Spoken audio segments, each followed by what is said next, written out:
안녕하세요. 스포츠 팬 여러분, 이번에 전해드릴 소식은 바로 바이엘 레버쿠젠과 바이에른 미넨의 경기에 관한 것입니다. 저는 여러분에게 이 경기의 흥미로운 순간들을 생생하게 전달해 드리고자 합니다. 특히 김민재 선수의 뛰어난 활약에 주목해야 할 것 같습니다. 그는 이번 경기에서 두 골과 두 어시스트를 기록하며 맹활약을 펼쳤는데요. 그중 하나의 골과 어시스트가 아쉽게도 취소되는 상황이 발생했습니다. 그럼에도 불구하고 김민재 선수는 팀에 있어서 중요한 역할을 했습니다. 그의 감독은 김민재 선수의 활약에 대해 큰 만족감을 드러내며 팀의 승리에 기여한 그의 노력을 칭찬했습니다. 이러한 상황은 김민재 선수가 자신의 기술과 경기력을 통해 얼마나 중요한 역할을 하는지를 보여주는 좋은 예시라고 할 수 있습니다. 이번 경기에서 또 다른 주목할 만한 선수는 해리 케인이었습니다. 그의 경기력은 정말 놀라웠는데요. 특히 그의 19번째 골은 경기의 주요 전환점이 되었습니다. 경기 시작 2분 만에 터진 그의 첫 골은 관중들을 열광시켰습니다. BBC는 바이에른 미넨의 이러한 시작을 높이 평가하며 해리 케인의 골에 대해 열정적으로 보도했습니다. 해리 케인의 골 장면을 자세히 살펴보면 골키퍼와의 1대1 상황에서 그의 빠른 반응과 돌파가 돋보였습니다. 케인은 공을 잡은 후 골키퍼를 제치고 골을 성공시키며 경기에 긴장감을 더했습니다. 그의 골 후에는 팀 동료들의 열렬한 축하가 이어졌고 경기장은 환호로 가득 찼습니다. 또한 골키퍼가 볼을 쳐내려 했으나 볼이 이미 박스 바깥에 있어서 손을 쓸 수 없었던 상황도 있었습니다. 이러한 미묘한 순간들이 경기에 흥미를 더했고 케인은 이를 기회로 삼아 뛰어난 기술을 선보였습니다.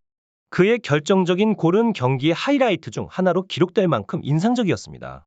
그러한 상황에서 알렉산더 누벨이 자신이 속한 모국팀에 대한 인상을 남기고 싶어 했을 것이라는 생각이 듭니다. 불행히도 그의 상황은 조금 아쉬움을 남겼습니다. 그리고 BBC에서는 바이에른 미넨이 이룬 놀라운 성과에 대해 보도했습니다. 바이에른 미넨이 이번 경기에서 득점함으로써 64번째 연속 분데스리가 홈게임에서의 득점이라는 기록을 세웠습니다. 이는 1970년부터 1974년까지 이어진 기록을 갱신한 것이며 다음 홈 경기에서 득점을 하면 30여 년 만에 역사적인 기록을 갱신하게 됩니다. 경기의 9분에는 김민재 선수의 환상적인 수비가 있었습니다. 그는 공을 향해 뛰어가면서 뛰어난 샷 블락킹으로 상대의 공격을 저지했습니다. 또한 공중볼에서도 그의 능력이 돋보였고 크로스 수비에서도 탁월한 모습을 보여주었습니다. 23분에는 흥미로운 장면이 벌어졌습니다. 주심이 휘슬을 불기 전에 한 선수가 공을 잡았고 그 선수는 자신의 프리킥인 줄 알았지만 실제로는 핸드볼로 판정되었습니다. 이 상황은 결국 김민재 선수의 골로 이어졌는데 바이에른 미넨의 파블로 비치가 그에게 완벽한 공을 전달했습니다. 김민재는 공의 궤적에 맞춰 뛰어 들어가며 멋진 헤딩 슈팅으로 골을 성공시켰습니다. 그의 깔끔한 골은 팬들과 동료들로부터 큰 축하를 받았습니다. 하지만 이 골에 대해 오프사이드 판정이 내려졌고 BBC는 약간 당황스러워하면서 골 취소 사실을 전했습니다. 그 후에 또 다른 골이 터졌는데 이는 경기에 추가적인 긴장감과 흥미를 더해주었습니다. 이번에 터진 추가골에 대해 이야기하며 밀러의 환상적인 득점을 언급합니다.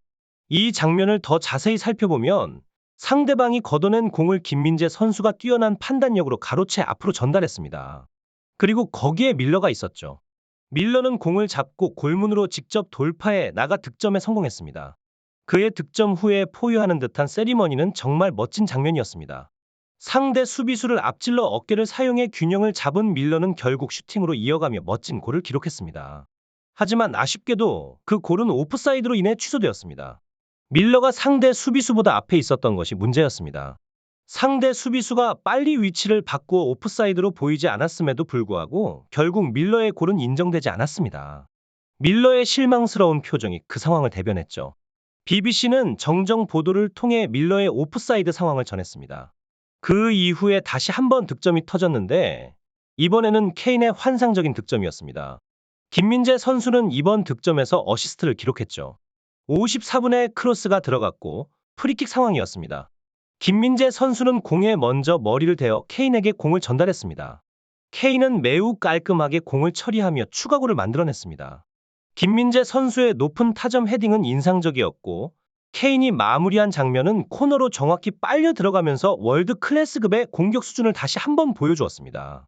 이후에도 골이 하나 더 터졌는데 이번에는 김민재 선수가 어시스트와 골을 각각 기록했습니다.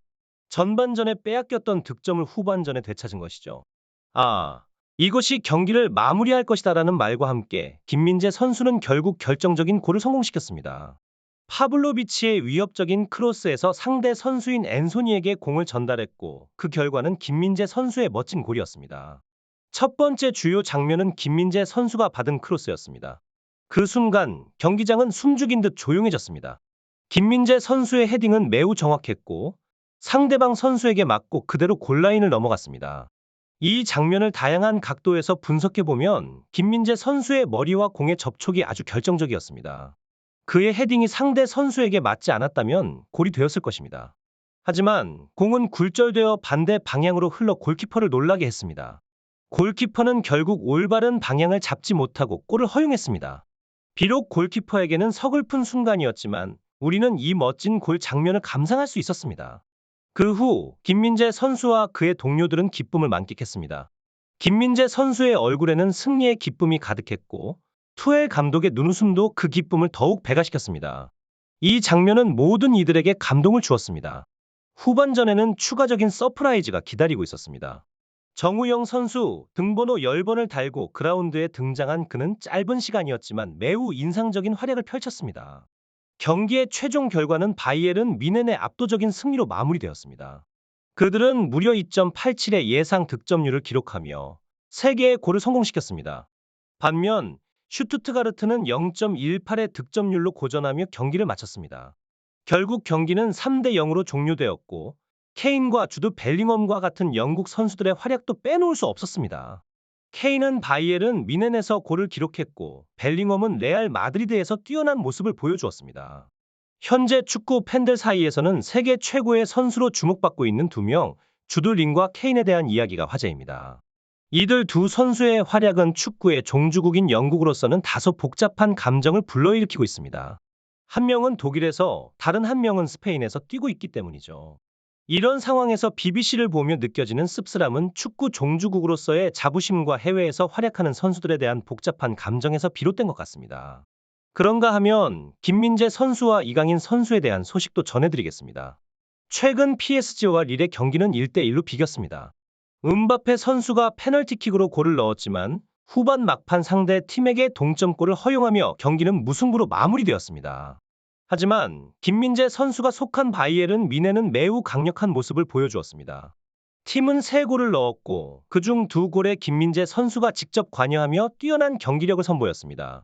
오늘 여러분이 새벽에 지켜본 경기에서 어떤 생각이 드셨는지 댓글로 의견을 나눠주세요. 여러분의 생각은 저희에게 중요한 자료가 됩니다.